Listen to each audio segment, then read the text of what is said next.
COVID.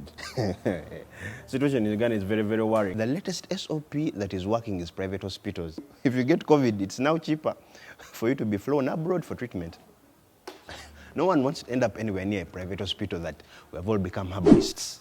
We fear them so much, we're now practicing medicine on a small scale. Everyone is steaming every grass and weed in sight, just not to end up in a Ugandan ICU. You'll get a bill that can start a hospital. It's Indian variant. It's not behaving anything like Indians. Thing is not bargaining. If a thing says you're going in 3 days, it's 3 days. It's not third things of thinking you'll be like, hey, okay, give me a week. Hoping it's going to say, okay, 5 days, last price. Wah!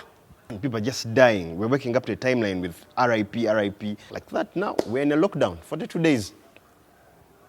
But unlike the last lockdown when government gave us posho and beans, this time they have a better plan. Yeah, they realized that the other one didn't work very well because, I mean, that food was for poor people, but to boil those beans, you had to be rich to make them ready.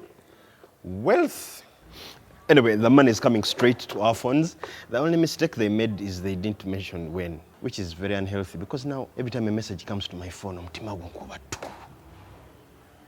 the other mistake, they didn't tell us how much is coming, so I don't know how much to borrow. You know, you can't be there showing off aimlessly.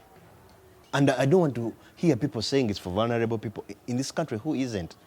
The moment you're born in Uganda, endangered species. Those things of saying that they won't give people in big homes, that's just dangerous assumptions. A huge house has nothing to do with someone's bank balance. It just shows the money he doesn't have anymore. People in those houses very vulnerable. Lost in conversations of kanzalichi akafule ebijanjala nyama. Vulnerable is a very huge sample space, my friend.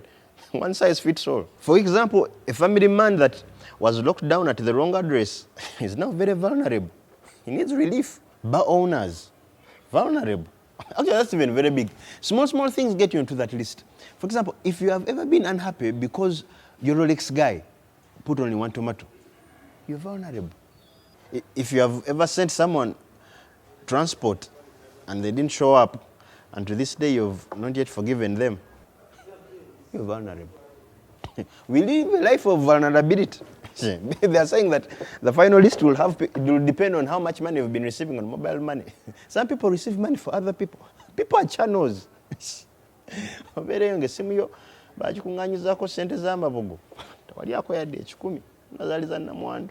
There are situations where all phones in the village are registered under like 3 national IDs. Let them just give us money and we eat. Because whatever data they're going to use is doomed. Salary earners won't apply. This is in this Uganda. Do you know how many salary earners receive a salary? Then couples. Whose number will they send the money to? People's families have enough problems. You can't start adding sharing money. People on free sale. I hope they'll give you extra for transport so that you can travel and go and withdraw. Anyway, government said that those that don't have funds, it is going to give them vouchers. Voucher. Charcoal. Pumpkin. Voucher. Tomatoes. Cabbage. Tomatoes. Voucher. Offers. Anyway, whenever the relief comes, I hope it can soothe the grief that is happening across the country. Too much pain, too many people are dying, too many people fighting for their lives, supported by medics that are earning 5K a day. 5K, can't even buy Freaky Friday. Can only hope for better days. Mambale maski.